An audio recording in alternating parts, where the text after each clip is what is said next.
మీ చిత్రపురి అలవాటు అయిపోయిందా ప్రభాకర్ రెడ్డి గారు? రెడ్డి గారు అది చెప్తున్నాను నిజంగా ఒక ఆలోచన అనేది అక్కడ స్టార్ట్ అయిందన్నారు. ఆలోచన నేను అనుకుంటున్నానండి, ఇది నా ఆలోచన మాత్రమే. 66 ఎకరాలు ఎంతో అది చిత్రపురి మొత్తం. అప్పుడు అంటే రెడ్డి గారు ఈ స్థలాన్ని ఇచ్చేద్దాం సినిమా ఇండస్ట్రీకి అనుకున్న రోజుల్లో అది అడివండి.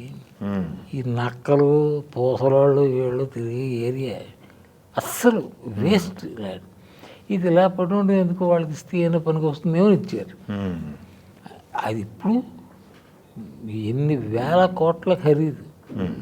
ఆయన భవిష్యత్తుని ఇచ్చి ఉండకపోతే ఇలా అవ్వదు. ఆయన తీసుకుండా ఇచ్చేసాడు కాబట్టి దీనికి ఆ లైఫ్ వచ్చింది. ఏదైనా అంతే కదండి. చిన్న మాట, ప్రభాకర్ రెడ్డి చిత్రపురి అన్నారంటే హీ డిజర్వ్స్ దట్. ఏ భావనతో ఇచ్చాడో వదిలేయండి, కానీ దానివల్ల వచ్చింది. ఆయన అది ఆ ల్యాండ్ అంటూ ఇచ్చుండేది కాదు. దానికి సాయం చేశారు అప్పుడు ఎవరు, విజయభాస్కర్ రెడ్డి గారు ఎవరు సీఎం. దీనికైనా అన్ని కలిసి రావాలండి. ఇప్పుడు కూడా దానికి చుట్టూ కూడా ఏదో అది ఇదని మాట్లాడుతుంటారు కదా చిత్రపురిలో, సినిమా వాళ్ళకంటే బయట వాళ్ళు ఎక్కువ ఉన్నారు, ఫ్యాక్ట్. వివాదాలు అవుతుంది. వివాదాలు గాడిది కూడా ఏం లేవు కానండి, సినిమా వాళ్ళకంటే బయట వాళ్ళు ఎక్కువ ఉన్నారు. ఎందుకంటే నేను అడిగింది డబుల్ బెడ్రూమ్ అడిగాను. అంటే ఎంఐజీ మిడిల్ ఇన్కమ్ గ్రూప్, అది ఎల్ఐజీ లో income group, middle income group, HIG అంటే హై ఇన్కమ్ గ్రూప్. 3 గ్రూపులు చేశారు. Single bedroom, double bedroom, triple bedroom, అంతకంటే లేదు.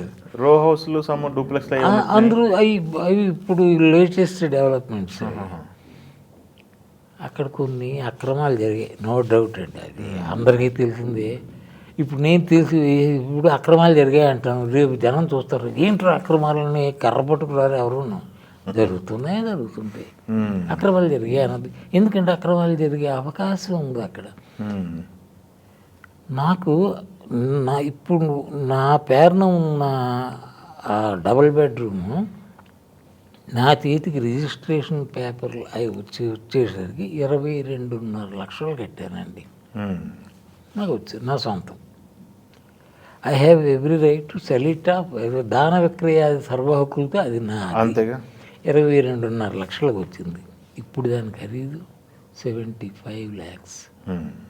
ఎప్పుడైతే ఇంత అంతరం వచ్చిందో కొన్ని జరుగుతాయి సార్. మనుషులని తప్పు చేయకుండా అందరికి ఇప్పుడు డబ్బు ఎలా సంపాదించావని అడగరు, సంపాదించేవా లేదా కదా. ఆ రకంగా కొన్ని జరిగాయి.